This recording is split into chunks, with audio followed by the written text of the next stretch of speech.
먼 미국 땅에서 자식들을 잘 키워내고 열심히 사신 여러분들 정말 장하십니다. 안녕하세요. 전원주입니다. 전쟁도 가난도 겪은 우리 세대는 참 눈물겨운 세월을 살았죠. 아메리칸 드림을 이루기까지 여러분들의 세월이야 어떠셨겠습니까? 건강 관련 프로그램에 출연하면서 요즘 제가 깨달은 건요, 양 한 방을 잘 결합하는 게 최고의 건강 관리라는 겁니다. 클레버 케어, 메디케어 어드밴티지 플랜 아세요? 양방과 한방의 좋은 혜택들을 쏙쏙 뽑아서 제공해주는 똘똘한 플랜이더군요. 우리 한인의 건강 문화도 이해하고 실력 있는 한국 의사와 전문의를 척척 연결해 준다니 얼마나 똘똘합니까? 이제 우리도 똘똘한 클레버 케어 플랜으로 150까지만 사십시다.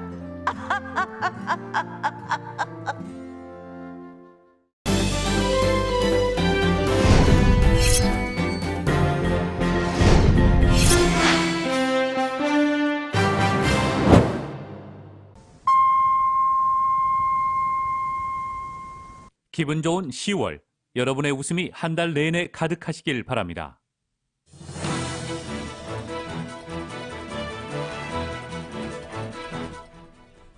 식품의약국 FDA가 5세에서 11세 아동들에 대한 파이자 백신 긴급 사용을 승인했습니다. 실제 접종을 위해서는 CDC에 접종 권고만을 남겨뒀습니다. 5세에서 11세 사이 자녀를 둔 부모들이 자녀들의 접종을 주저하는 것으로 나타났습니다. 잠재적이고 장기적인 후유증에 시달리지 않을까라는 우려가 가장 큰 이유입니다. 미 정보당국이 코로나19 기원과 관련해 중국 우한 연구소 연구원들이 입원했다는 사실만으론 기원을 판정할 수 없다고 결론 내렸습니다. LA시 선거구 재조정이 암초에 부딪혔습니다. 하지만 한인타운 선거구 단일화 태스크포스 팀은 커뮤니티 캠페인을 통해 선거구 단일화 운동을 이어갈 계획입니다. 레티샤 제임스 뉴욕주 검찰총장이 뉴욕 주지사 선거 출마를 선언했습니다. 내년 선거에서 승리하면 역사상 첫 흑인 여성 주지사가 됩니다. 바이든 대통령이 마크롱 프랑스 대통령을 만나 오커스 창설 과정에서 불거진 갈등을 봉합했습니다. 바이든 대통령은 프랑스가 극도로 가치 있는 파트너라며 보다 강화된 협력을 기대한다는 뜻을 분명히 했습니다. 국무부가 북한의 대량 살상 무기 확산 대응을 위해서 1,200만 달러를 관련 단체에 지원한다고 밝혔습니다. 지원 신청 기한은 내년 1월 31일까지입니다. G20 등 참석을 위해 로마에 도착한 문재인 대통령이 프란치스코 교황을 면담하고 다시 한번 방북을 요청했습니다. 프란치스코 교황은 북한의 초청장이 오면 기꺼이 가겠다고 밝혔습니다. 국민의힘 대선 후보 선출을 앞두고 실시한 여론조사 결과 홍준표, 윤석열 대선 경선 후보가 오차범위한 접전을 벌이는 것으로 나타났습니다. 대장동 개발 특혜 의혹을 수사하는 경찰이 천화동인 1호 소유의 타운하우스에 대해 압수수색에 나섰습니다. 오늘 뉴욕 증시는 기업들의 실적이 실망스럽게 나왔음에도 상승하면서 3대 지수가 동시에 사상 최고치로 마감했습니다. LA 지역 오늘 밤과 내일 맑은 날씨 이어지겠습니다. 밤 최저기온은 58도가량, 내일 낮 최고기온은 오늘보다 더 낮아진 74도에서 75도가량으로 예상됩니다. 이 시간 주요 뉴스는 아시아나항공 미주 취항 30주년, 지난 30년 함께해 주신 성원에 감사드리며 앞으로도 정성을 다하는 서비스, 쾌적한 최신 항공기로 안전하고 편안하게 모실 것을 약속드립니다. 아시아나 제공입니다.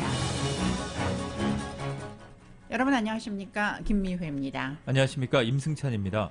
10월 29일 금요일 라디오 서울 이브닝 뉴스 1부 시작하겠습니다. 네, 이브닝 뉴스 1부 먼저 미국 소식입니다. 앤드루 쿠오모 전 뉴욕 주지사의 몰락 과정에서 결정타를 날렸던 레티샤 제임스 뉴욕주 검찰총장이 뉴욕 주지사 선거 출마를 선언했습니다. 이에 따라서 내년 뉴욕 주지사 선거는 쿠오모 전 주지사의 자녀 임기를 물려받은 캐시 호컬 현 주지사와 제임스 총장의 흑백 여성 대결 구도를 중심으로 전개될 전망입니다. 제임스 총장은 오늘 트위터를 통해서 난 모든 뉴욕 주민들을 대표해 힘있는 자들과 맞설 경험, 비전, 그리고 용기를 갖고 있기 때문에 뉴욕 주지사 선거에 출마하는 것이라고 말했습니다. 제임스 총장은 한 가지 단순한 원칙에 따라 사회생활을 해왔다. 그것은 바로 약자들을 대면해 강자들에게 저항하라는 것이라고 덧붙였습니다. 뉴욕시 브루클린 출신의 제임스 총장은 뉴욕주에서 주단위 고위직에 오른 첫 번째 흑인 여성 정치인입니다. 만약 내년 선거에서 승리를 하면 미 역사상 첫 번째 흑인 여성 주지사가 될 수 있습니다. 공화당 내 반 트럼프 인사로 최전선에서 온 애덤 킨징어 하원 의원이 오늘 불출마를 선언했습니다. 리즈 체니 의원과 함께 하원 의회 난동 조사 특위에 포함된 2명의 공화당 의원 가운데 하나인 킨징어 의원은 오늘 동영상을 통해 내년 중간선거에 출마하지 않겠다고 밝혔습니다. 그는 처음 출마 당시 의회에서 옮겨야 할 때가 온다고 생각한다면 그러겠다고 했다며 그때가 지금이라고 말했습니다. 그는 그러나 이 나라를 향한 나의 열정은 더욱 커지기만 했다는 점은 분명히 한다며 달라지고 싶다는 염원은 한층 커졌다. 전장은 더 넓어져야 하고 진실은 모든 미국민들에게 도달해야 한다고 강조했습니다. 또 이것이 내 정치 인생의 끝이 아니라 시작이라는 점을 확실히 하고 싶다며 향후 또 다른 활로를 모색할 것이라고 덧붙였습니다.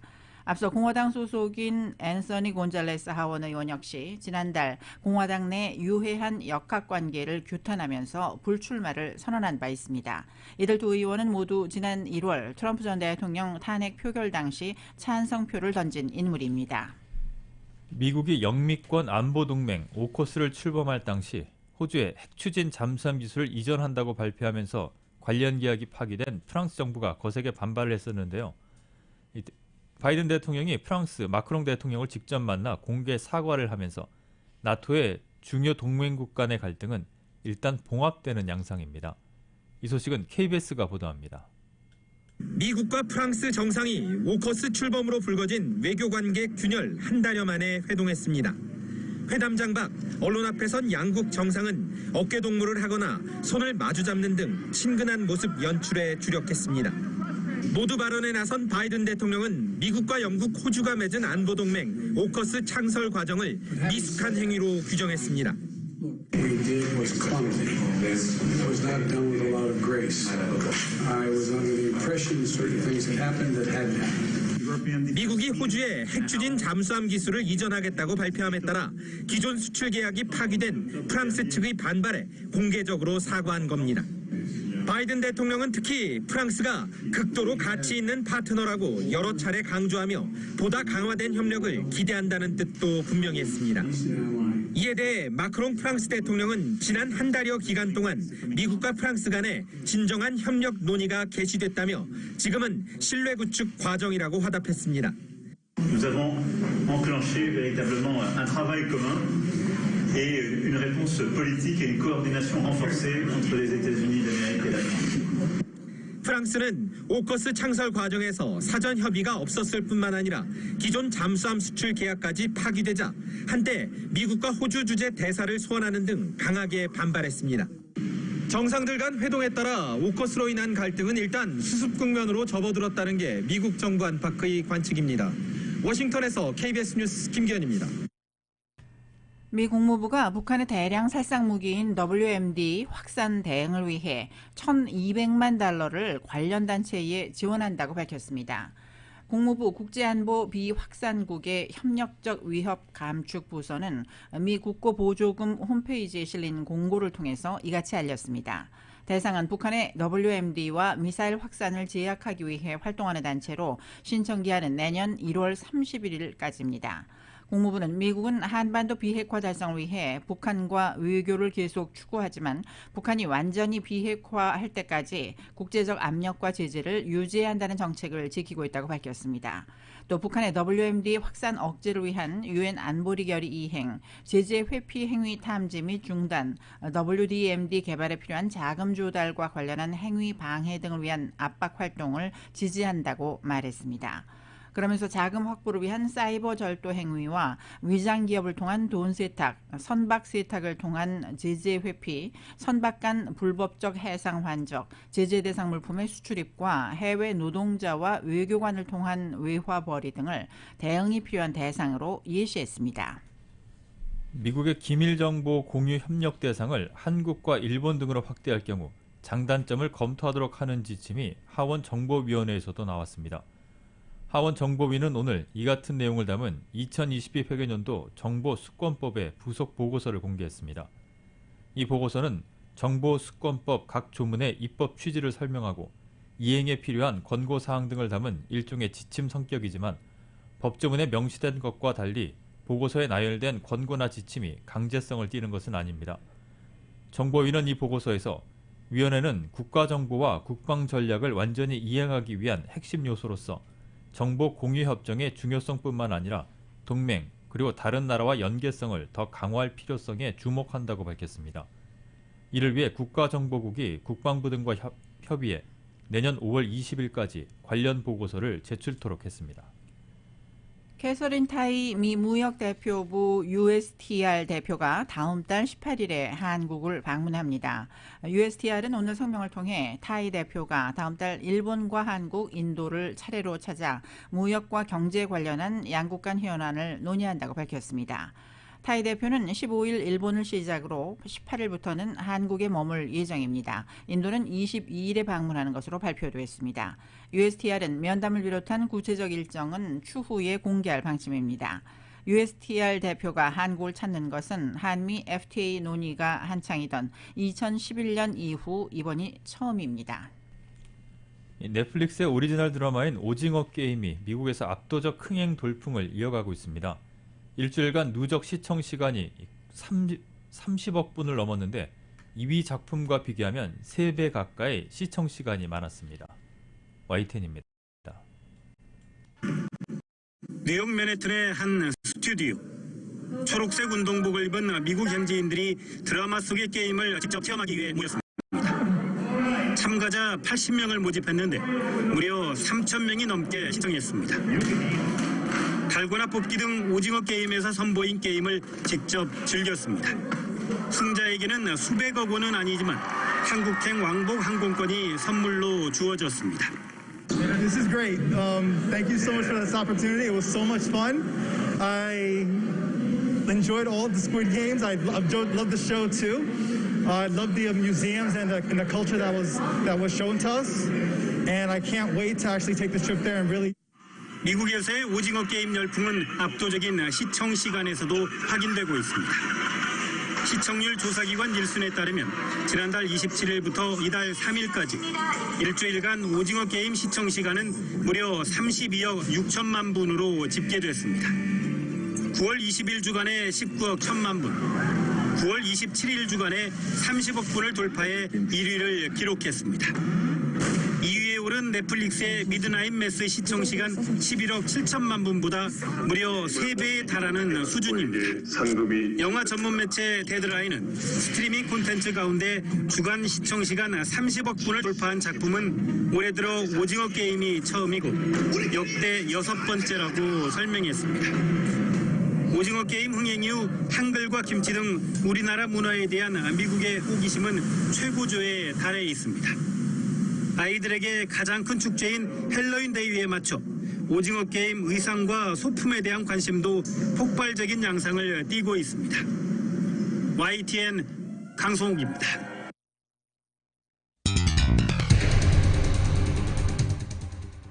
라디오 서울 이브닝 뉴스 일부 함께하고 계십니다. LA와 가든그로브 두 곳에서 모시는 금강안경 검안과 1250만 불 교통사고 최고보상 교통사고 전문 천재 변호사 리차드 호프만 빛으로 태어나는 당신은 카후나 미인 100% 근적외선 마스크는 카후나뿐입니다.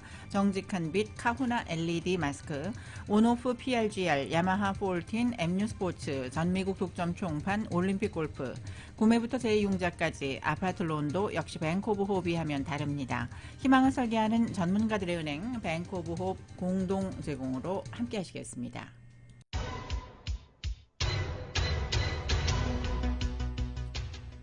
(5시 17분) 향하고 있습니다. 라디오 서울 이브닝 뉴스 함께하고 계신데요. 이 시간 교통 상황 잠시 살펴보겠습니다. 5번 프리 사우스 방면입니다. 올리브와 월드고 에비뉴 구간에 조금 전에 추돌 사고 발생해서 카플레인이 닫혀 있습니다. 101번 프레이 사우스 방면 선셋 블루버드 구간부터 오늘도 정체가 심한 모습 보이고 있습니다. 이 밖에 110번 프리웨이 노스 방면은 101번 노스와 교차하는 구간은 10마일대로 10번 프리웨이 이스트 방면과 만나는 구간 역시 9마일에서 10마일 정도로밖에 움직이지 못하고 있습니다. 101번 프리웨이 사우스 방면 바햄 블루버드 출구에도 역시 교통위험 신호 켜져 있습니다. 끝까지 안전운전 하시기 바랍니다. 교통 상황이었습니다. 네, 이브닝 뉴스 1부 타운과 로컬 소식입니다. 한인타운 선거구 단일화가 암초에 부딪혔지만 타운 선거구 단일화 태스크포스 팀은 범 커뮤니티 캠페인을 통해서 선거구 단일화 운동을 이어간다는 계획입니다. 자세한 내용 이은 기자가 보도합니다. 한인타운의 선거구 단일화가 LA 시의원들의 반대로 난항을 겪고 있는 가운데 한인타운 선거구 단일화 태스크포스 팀이 타운 선거구 단일화를 위한 캠페인에 박차를 가할 것이라는 입장을 확인했습니다.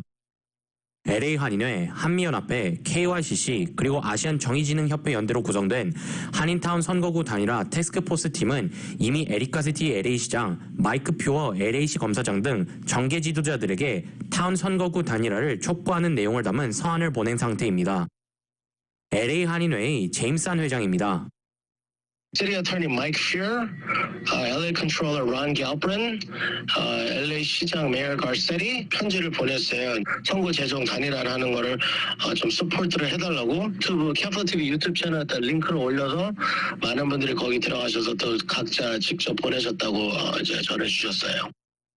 이번에 새롭게 마련된 선거구 지도에 반대하는 일부 시의원들의 경우 자신이 대표하는 주민들이 다른 지역구로 옮겨지기 때문에 자신을 시의원으로 선출한 주민들을 대표할 수 없다 보니 이 같은 반발이 생겼다고 합니다. 리디스트릭팅 커미션이 있는 이유가 있어요. 왜냐면 LA 시의원들은 이 절차에 참여를 하면 안 돼요. 시의원이 뽑은 커미셔너들이 대신해서 이제 그런 히어링을 참석을 하기 때문에. 제임스 한 회장은 일부 시의원들이 새롭게 선거구 재조정위원회를 마련하는 움직임을 보이고 있지만 이는 한인타운 주민들의 의견을 무시하는 것으로 수용할 수 없다는 입장을 밝혔습니다. 한미연합회 유니스송 대표는 타운 단일화를 촉구하는 편지 캠페인에는 현재 100여 명의 주민들이 참여했다고 전했습니다. 네, 그러면 1월 1일부터 그 새로 구성된 지역들이요 다 officially 시작이 됩니다. 그때는 그 전에 이 모든 걸 해야 되는데요. 편지를 일찍 쓸 필요가 있는 것은요. 그 맵이 다시 구성되기 전에. 유니스송 대표는 만일 선거구 재조정안에 수정이 이뤄진다 해도 한인타운 선거구 단일화에 대한 요청은 굽히지 않겠다는 입장입니다. 우리는 일단은 리디스트링 태스크포스는 한인타운만 다른 맵에 그런 경견이 있어도 한인타운에 대한 단일화된 거는 건들지 말아달라고 우리가 부탁을 하는 거죠. 선거구 재조정 태스크포스 팀은 어떠한 상황 속에서도 한인타운의 선거구 단일화를 지킬 것이라는 단호한 입장을 전했습니다. 한인타운의 선거구가 단일화된 내용을 담은 재조정 지도인 K2.5는 지난 21일 그리고 지도를 설명하는 재조정위원회의 설명 리포트는 지난 28일 LA시 의회에 제출되었습니다. 앞으로는 LA시 의원들이 이에 관한 논의와 결정이 남은 상태입니다. 라디오 서울 뉴스 이은입니다. 마이크 퓨어 LA시 검사장이 어제 LA 항의 물류 적체를 개선하기 위해 주 방위군의 배치를 요청했습니다. 퓨어 검사장은 물류 적체는 LA시뿐 아니라 캘리포니아주, 더 나아가 전국적인 문제라며 이번 주 방위군 주둔 배치의 배경을 밝혔습니다.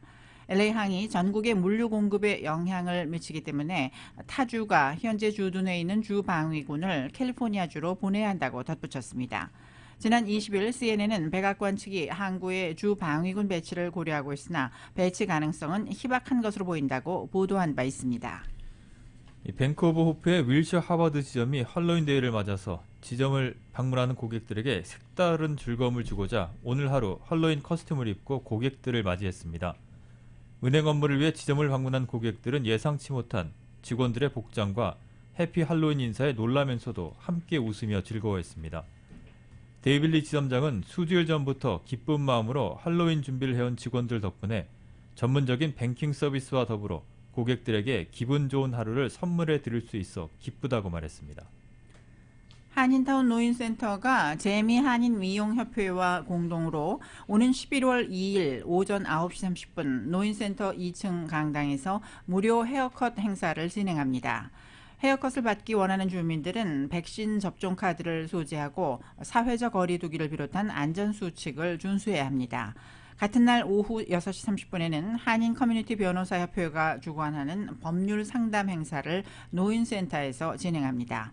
노인센터는 법률 상담과 헤어컷 행사는 매달 첫 번째 화요일에 진행한다고 밝혔습니다. 천연가스의 도매 가격이 지난해보다 오르면서 올겨울 난방비도 상승할 것으로 예상되는 가운데 남가주 가스컴퍼니가 겨울을 앞두고 각 가정을 위한 난방비 절약 방법을 제시했습니다. 건강에 문제가 없다면 실내 온도는 낮에는 68도, 밤에는 55도로 맞춰놓을 것을 권고했습니다. 이 같은 실내 온도를 유지하면 난방 비용을 10%까지 절약할 수 있습니다. 배관에는 틈이 없는지 배관에 틈이 없도록 잘 막는 것도 필요하고 파이프에 새는 곳이 없는지 확인하는 것도 중요합니다. 히터의 필터 청소나 교체도 비용 절감을 위한 좋은 방법이며 에어덕트에 새는 곳이 없는지 미리 검사를 하는 것도 좋은 방법이라고 가스컴퍼니는 조언했습니다.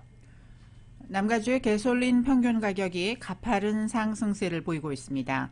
AAA에 따르면 LA 카운티의 가솔린 평균 가격은 갤런당 4달러 57.5센트를 기록했습니다. LA의 가솔린 평균 가격은 18일 연속 상승했는데 이 기간 13.8센트가 올랐습니다. 이는 2012년 10월 18일 이후 최고가로 한 달 전과 비교하면 16.6센트가 1년 전과 비교하면 1달러 40센트가 높은 가격입니다. 오렌지 카운티 지역의 가솔린 평균 가격은 어제와 같은 갤런당 4달러 53.4센트입니다. 오렌지 카운티의 가솔린 가격은 지난 17일간 16일이 상승했습니다. 지난달과 비교하면 16.9센트, 1년 전보다는 1달러 40센트가 뛰었습니다. 경찰차를 훔쳐 달아나려던 20대 남성이 체포됐습니다. 차량 절도 시도는 어제 오전 11시쯤 글렌데일 지역 글로리타 에비뉴와 버드고 로드 인근에서 발생했습니다. 이곳에서 발생한 교통사고 수습을 위해 경찰이 시동을 켠 채 순찰차를 세워뒀고 이를 본 20대 히스패닉계 남성이 갑자기 자동차로 달려가서 운전석에 앉은 뒤 차를 몰고 도주를 시도했습니다. 다행히 뒤따라간 경찰에 의해 제지가 됐고 이 남성은 현장에서 체포됐습니다. 차량 절도 혐의로 체포된 남성은 10만 달러의 보석금이 책정된 채 구치소에 수감 중입니다. LA 카운티의 코로나19 입원 환자 감소세가 이어지고 있습니다. 보건부에 따르면 오늘 현재 병원에서 치료를 받고 있는 코로나19 감염자는 630명으로 어제보다 8명이 줄었습니다. 중환자실 입원 환자는 174명으로 집계됐습니다. 신규 확진자는 1333명, 확진율은 1.1%이며 사망자는 25명으로 집계됐습니다. FDA가 오늘 파이자의 코로나19 백신을 5세에서 11세 연령대 어린아이들에게 접종하라고 긴급 사용을 승인했습니다. 이 결정은 앞서 FDA 자문기구인 백신 생물의약품 자문위원회가 만장일치로 파이자의 백신 접종을 권고한 것을 따른 것입니다. 이에 따라 전국에선 그동안 백신 접종 대상에서 제외가 됐던 이 연령대 어린이 약 2,800만 명에게 접종 자격이 주어졌습니다. 이 어린이들에게는 성인 투약분의 3분의 1인 10마이크로그램의 백신이 3주 간격으로 2차례 접종이 됩니다. 다만 실제 접종이 이루어지려면 질병통제예방센터 CDC의 접종 권고가 있어야 합니다. CDC 자문기구인 예방접종자문위원회는 다음 달 2일에서 3일 회의를 열고 표결을 통해서 결정을 내릴 예정입니다. 5세에서 11세 아동에 대한 코로나19 백신 접종에 대해 상당수의 부모들이 접종을 주저하는 것으로 나타났습니다. 카이저 패밀리 파운데이션의 조사 결과 전체 3분의 1이 아동에 대한 백신 접종이 승인되더라도 상황을 지켜본 뒤 접종을 시키겠다는 입장을 전했습니다. 또 부모 10명 가운데 3명은 아이들에게 백신을 접종시키지 않겠다고 밝혔습니다. 부모들이 아동에 대한 백신 접종을 꺼리는 주요 원인은 백신 접종 후 잠재적이고 장기적인 후유증에 시달리지 않을까라는 우려 때문인 것으로 나타났습니다. CDC가 최근 홈페이지를 수정해서 우울증과 조현증을 포함한 정신질환을 코로나19 감염 시 중증을 앓을 가능성이 큰 질환 목록에 추가했습니다. 이로써 CDC는 백신 추가 접종 대상자로 우울증 등 정신질환이 있는 사람을 추가했습니다. 보건당국은 파이자와 모더나 백신 접종을 마친 18세 이상 성인 가운데 기저질환이 있는 사람은 추가 접종을 하라고 권고했는데 이 질환 목록에 정신질환이 들어간 것입니다. 올 1월 미국 의사협회 저널 정신의학에 실린 관련 논문은 조현병이 있는 코로나19 환자는 사망할 확률이 약 3배나 더 높은 것으로 나타났다고 설명했습니다. 주요 20개국 G20 재무보건장관들이 내년 중반까지 세계 인구의 70%가 코로나19 예방 백신을 맞도록 하겠다는 구체적인 목표를 제시했습니다. 이들은 G20 정상회의 개막 하루 전인 현지 시간 29일 열린 재무보건장관 합동회의에서 올해 말까지 전 세계 인구의 40%, 내년 중반까지는 70%의 백신을 제공하겠다는 목표에 인식을 같이 했다고 로이터 통신 등이 전했습니다. 당초 지시된 전 세계 인구 70% 백신 접종 목표는 내년 가을이었는데 이를 세계보건기구 WHO 목표에 맞춰 앞당긴 것입니다. G20 재무보건장관들은 또 개발도상국의 팬데믹 위기 극복을 지원하기 위해 백신과 필수 의료용품 공급을 늘리고 향후 또 다른 세계적 바이러스 대유행을 예방하기 위한 태스크포스를 설치하는 안에도 합의했습니다. 이번 합의사항은 현지 시간 30일과 31일 G20 정상회의에서의 조율을 거쳐 공동 성명문에 담길 예정입니다. 미 정보당국이 코로나19의 기원과 관련해 중국 우한 연구소 연구원들이 입원을 했다는 사실만으로 기원을 판정할 수 없다고 결론 내린 것으로 나타났습니다. 이런 사실은 국가정보국 DNI가 공개한 정보기관들의 코로나19 기원에 대한 검토 보고서 전문에서 드러났습니다. DNI는 오늘 조 바이든 대통령의 지시에 따라 정보기관들이 90일간 코로나19 기원을 재조사한 뒤 작성한 17쪽 분량의 보고서를 내놨습니다. 이는 이미 지난 8월 2쪽 분량으로 공개됐던 보고서의 전체 버전입니다. 보고서의 큰 줄기는 이미 공개된 요약본에 담긴 내용과 같습니다. 정보기관들이 코로나19의 기원을 두고 확정적인 결론을 내리지 못한 채 쪼개져 있다는 것입니다. 다만 전문을 보면 정보당국은 2019년 11월 중국 우한 연구소의 직원 3명이 호흡기 질환으로 병원 치료를 받아야 할 만큼 아팠다는 정보로는 팬데믹의 기원을 파악할 수 없다고 평가를 했습니다. 이브닝 뉴스 1부 함께하고 계십니다. 잠시 후에 한국 뉴스 이어집니다.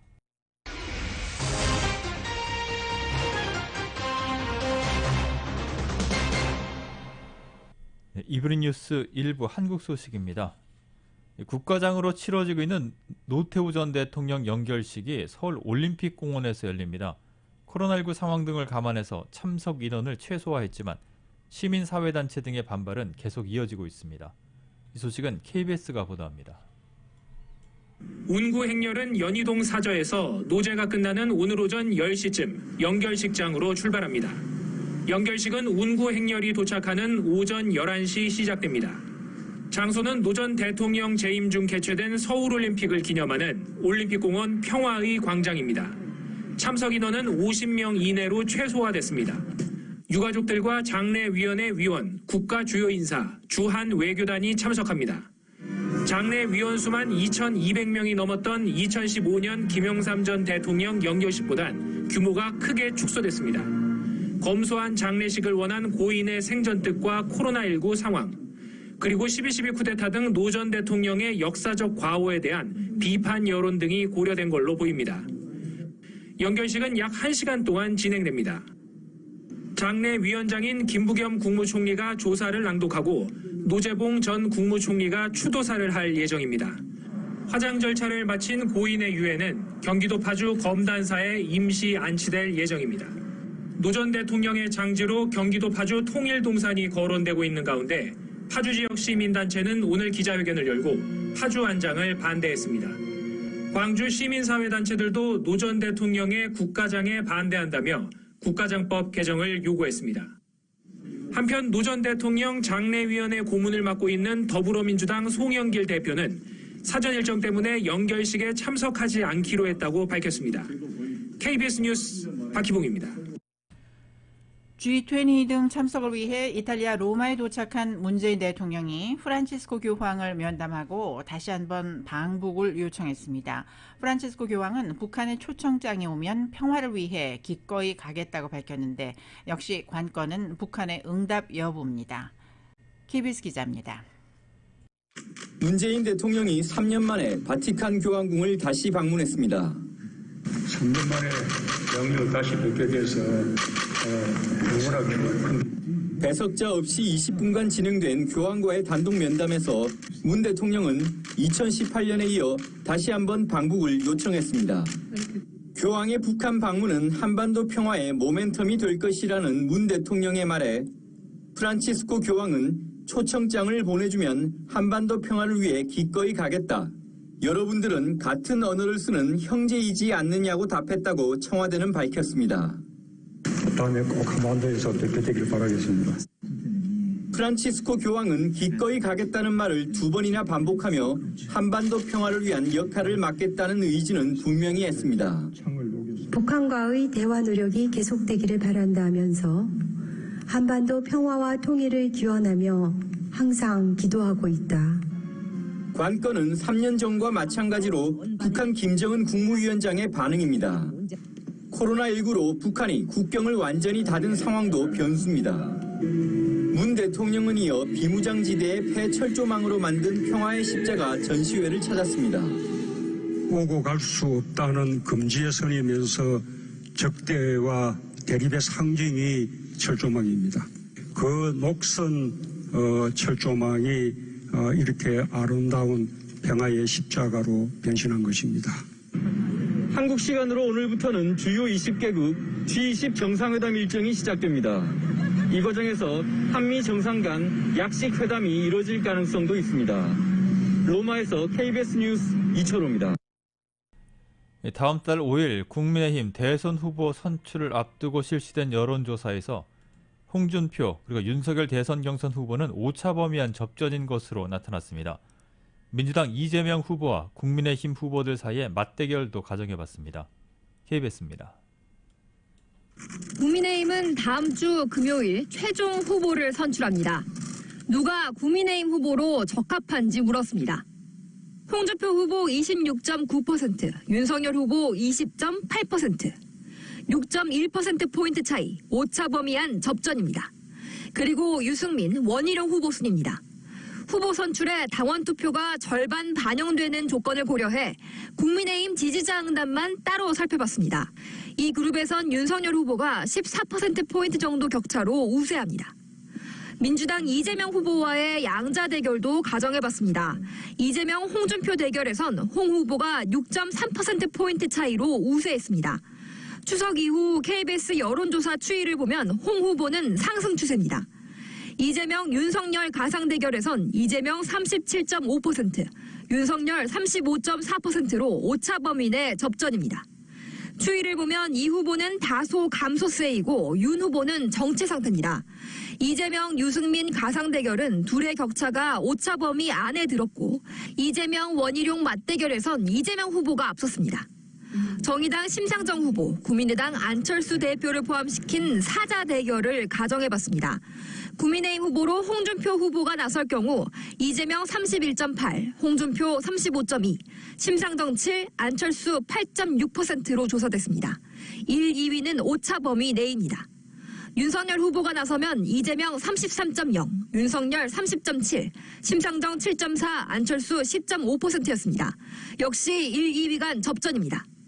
최근 여론조사의 부동층은 대개 20% 가까이 됩니다. 후보의 호감도를 후보의 확장성을 보는 하나의 지표로 볼 수 있어 호감도도 물어봤습니다. 이재명, 윤석열, 홍준표 후보 모두 비호감이라는 비율이 절반을 넘었습니다. KBS 뉴스 강푸른입니다.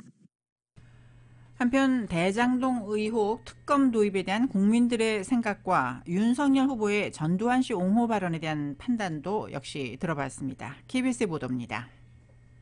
대장동 개발 의혹을 둘러싼 특검 도입 논란이 이어지는 가운데 이에 대한 의견을 물어봤습니다.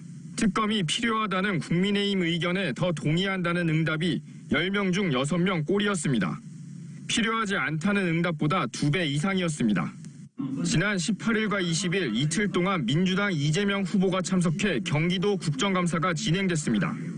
민주당과 이 후보는 야권 인사가 이익을 챙긴 국민의힘 게이트라고 주장해왔고 국민의힘은 이재명 후보가 성남시장으로 설계한 이재명 게이트라고 맞서왔습니다. 어느 인식에 더 동의하는지 물었더니 민주당 주장에 공감한다는 의견은 24.4%, 반면 41.1%는 국민의힘 주장에 더 동의한다고 답했습니다. 28%는 어느 주장에도 공감하지 않는다고 답했습니다.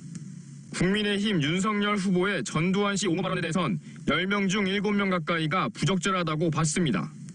다만 국민의힘 지지층에선 적절하다, 아니다 의견이 엇비슷했습니다. 내년 대선에서 정권 교체론과 정권 연장론, 어느 쪽에 손을 들어줄지 물었습니다. 정권 교체가 필요하다는 의견이 55.5%로 정권 연장 의견과 20%포인트 차이였습니다. 최근 세 차례의 KBS 조사와 비교해보면 격차가 조금씩 벌어지는 추세입니다. 정권 교체론이 우세한 와중에도 문재인 대통령의 국정 운영에 대한 긍정평가는 40%대를 유지하고 있습니다. 정당 지지도는 민주당 32.6%, 국민의힘 35.8%로 오차범위 내였습니다. 이번 조사는 KBS가 한국리서치에 의뢰해 26일부터 사흘간 전국 만 18세 이상 남녀 1000명에 대해 휴대전화 가상번호를 활용한 전화 면접 방식으로 조사했으며 응답률은 24.4%, 표본오차는 95% 신뢰 수준에서 플러스 마이너스 3.1%포인트입니다. 자세한 내용은 KBS 홈페이지에서 확인할 수 있습니다. KBS 뉴스 개헌우입니다. 국민의힘 대선 경선 투표를 앞둔 마지막 주말, 윤석열 전 검찰총장은 대구를 찾아서 대구 당원들과 간담회를 갖습니다. 유승민 전 의원도 저녁 대구 동성로에서 시민들과 인사를 나눕니다. 홍준표 의원은 대선 캠프에서 정책 대전환 공약을 발표할 예정이고, 원희룡 전 제주지사는 선거 이유를 생각하는 선후 포럼 유튜브 방송에 출연을 합니다. 더불어민주당의 이재명 후보는 특별한 공개 일정 없이 대선 행보를 구체하는 데 몰두합니다. 이 후보는 오는 2일 선거대책위원회 공식 출범을 앞두고 선대위 구성 관련 의견을 당에 전달하며 당 전체를 원팀으로 결속하는 방안을 마지막까지 고민할 예정입니다. 대장동 개발 특혜 의혹을 수사하는 경찰이 천화동인 1호 소유의 타운하우스에 대해 압수수색에 나섰습니다. 시가 60억 원이 넘는 타운하우스의 실소유주가 누구인지, 매입 자금은 어디서 났는지 확인해 대장동 개발 배당금 사용처를 추적하기 위한 것으로 풀이됩니다. YTN입니다. 경찰 차량 2대가 연달아 주차장을 빠져나옵니다. 화천대유 자회사 천화동인 1호 소유로 돼 있는 타운하우스와 관리사무소를 2시간 반 동안 압수수색한 겁니다. 천화동인 1호는 지난 2019년 10월 한 개인으로부터 성남시 판교에 있는 타운하우스를 62억 원에 매입한 것으로 전해졌습니다. 판교의 버버리 힐스로 불리는 국내 최고급 주택단지 중 한 곳인데 특급 경비 시스템을 갖춘 것으로도 알려졌습니다. 거기에 질문해서 저희가 답변할 수 있는 건 없어요. 타운하우스 매입 자금의 출처와 용도는 물론 실소유주가 누군지도 명확히 확인되지 않았습니다. 대장동 개발과 연관된 특정 인물이 사용하거나 비밀 아지트로 공동 사용했을 가능성이 제기됩니다.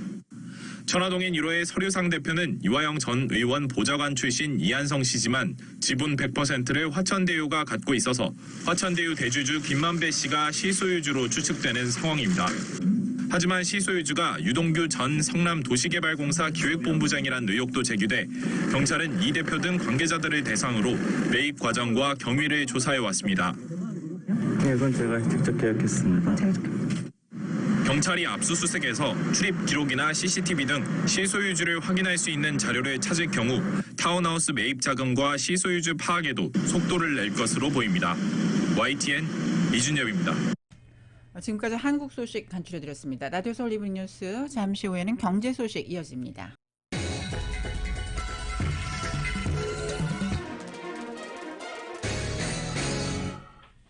네, 이브닝 뉴스 1부 경제 관련 소식입니다. 오늘 뉴욕 증시는 주요 기업들의 실적이 실망스럽게 나왔음에도 상승했습니다. 특히 3대 지수가 동시에 사상 최고치로 마감했습니다. 다우존스 산업평균지수는 어제보다 89.08포인트가 오른 35,819.56으로 거래를 마쳤습니다.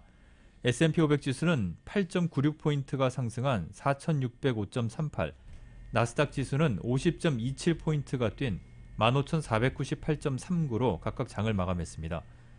유가는 다음 주 석유 소출국 기구 오페크 플러스 회의를 앞두고 상승했습니다.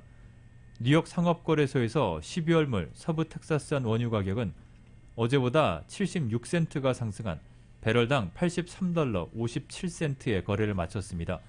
유가는 월간으로 11% 이상 급등했습니다. CBB뱅크가 지난 3분기에 순이익과 대출, 예금이 모두 성장하면서 실적 호조를 기록했습니다. CBB뱅크가 공개한 3분기 실적에 따르면 790만 달러 순이익, 주당 순이익 75센트로 전분기보다 순이익이 25%가 늘었습니다. 대출은 14억 달러로 전분기보다 13.2%가 늘었고 예금은 17억 달러로 전분기보다 20.8%가 늘었습니다. 지난 7월 오하나 퍼시픽 뱅크를 인수하면서 자산은 2억 9,620만 달러가 늘어나 총 19억 달러로 늘었습니다. 시가총액 2위의 가상화폐인 이더리움이 4,400달러를 돌파하면서 사상 최고가를 갈아치웠습니다. 이더리움은 오늘 4,467.57달러 57센트까지 치솟으면서 역대 최고치를 찍었습니다. 시가총액은 5,200억 달러를 넘어섰습니다. 종전 최고가는 지난 5월 12일에 작성된 4,380달러였습니다. 이더리움의 가격 상승은 시스템 업그레이드가 이끌었는데 블룸버그는 더 빠르고 효율적인 거래 시스템을 도입하기 위한 성공적인 업그레이드 이후 이더리움 시스템이 더욱 강화됐다고 보도했습니다. 헤지펀드 업계 거물인 빌 에크먼이 연준이 가능한 한 빨리 금리 인상을 시작해야 한다고 강조했습니다. 오늘 CNBC에 따르면 빌 에크먼은 트윗에서 지난주 뉴욕 연방준비은행에서 프리젠테이션을 한 사실을 언급하며 결론은 연준이 즉시 테이퍼링을 시작하고 가능한 한 빨리 금리를 올려야 한다는 것이라고 말했습니다. 이어 음악이 흐르는 동안 계속 춤을 추었지만 이제는 음악을 줄이고 안정을 취할 시간이라고 언급했습니다. 연준은 오는 11월 2일과 3일 연방공개시장위원회 회의를 열고 테이퍼링 시작을 발표할 것으로 예상되고 있습니다. 미국인들의 9월 개인 소비 지출 PCE가 월가 예상치에 부합하는 증가세를 보였습니다. 근원 PC 물가지수 전년 대비 상승률은 30년 내 최고치 수준을 4개월 연속 유지했습니다. 상무부는 9월 개인 소비 지출이 전월 대비 0.6% 증가했다고 발표했습니다. 월스트리트저널이 집계한 전문가 예상치 0.6% 증가와 같은 수준입니다. 8월 개인 소비 지출은 기존 0.8% 증가해서 1% 증가로 상향 조정됐습니다. 9월 개인 소득은 전월 대비 1%가 줄어서 전달에 0.2% 증가해서 감소세로 돌아섰습니다. 시장 예상치는 0.4% 감소였습니다. 8월 개인 소득은 0.2% 증가했던 데서 그대로 유지됐습니다.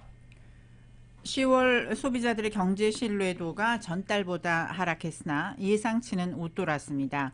미시간대에 따르면 10월 미시간대학 소비자 태도지수 확정치는 71.7로 전달의 72.8보다 하락했습니다. 오늘 수치는 예비치인 71.4와 월스트리트저널이 예상한 전문가들의 예상치는 71.2를 모두 소폭 웃돌았습니다. 소비자 태도지수는 지난 8월 기록한 2011년 이후 최저치인 70.3보다는 높은 수준을 유지했습니다. 그러나 팬데믹 이전인 2020년 2월에 기록한 101.0보다는 현저히 낮아진 수준입니다. 리처드 커틴 미시간대 소비자 조사 담당 수석 이코노미스트는 10월 조사에서 소비자들은 2008년 이후 가장 높은 연간 인플레이션을 예상했을 뿐 아니라 근 40년 중 그 어느 때보다 연간 인플레이션에 대한 불확실성이 크다는 점을 시사했다고 말했습니다. 중서부지방 10월 제조업 활동이 전월에 비해서 개선됐습니다. 공급관리협회 시카고 연은에 따르면 10월 시카고 구매관리지수는 68.4로 전월에 64.7에 비해서 상승했습니다. 이는 월스트리트저널이 집계한 전문가 예상치 63.5를 웃도는 수준입니다. 시카고 PMI는 ISM 제조업 PMI 지표 공개 전에 발표되는 마지막 지역 PMI입니다.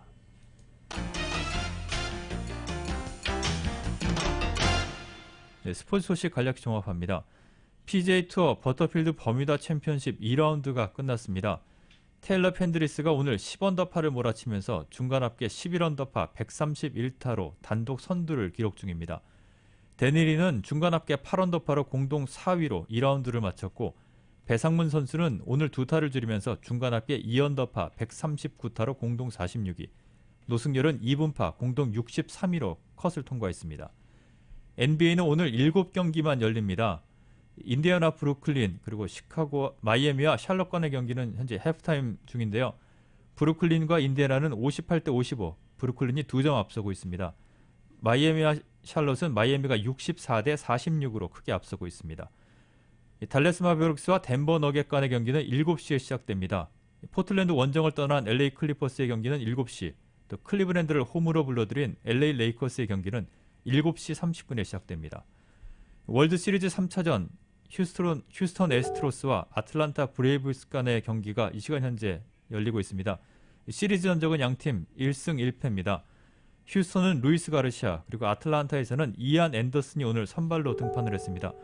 경기는 현재 2회 말 진행 중입니다. 양팀 아직 득점 없이 0대 0으로 경기 진행 중에 있습니다.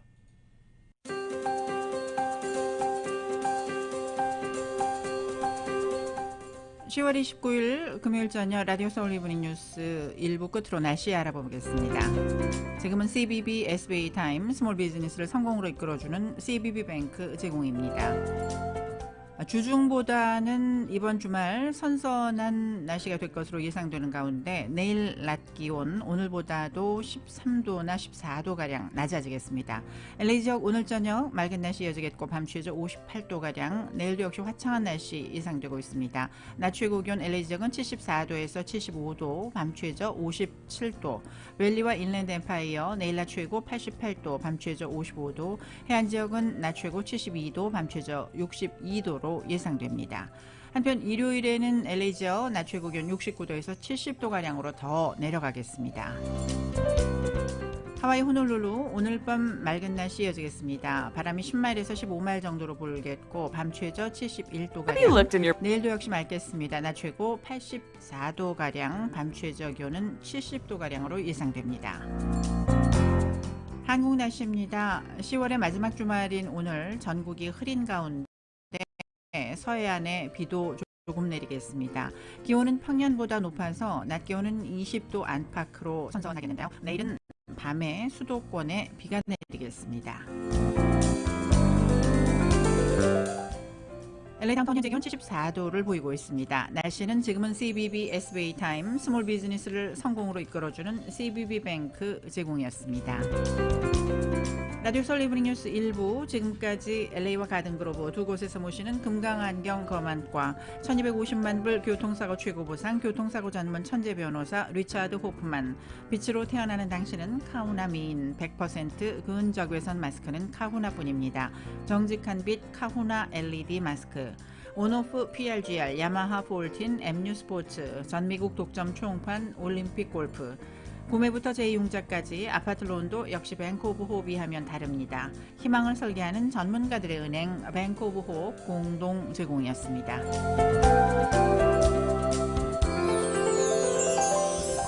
잠시 후 6시에는 라디오 서울 이브닝 뉴스 2부가 진행됩니다.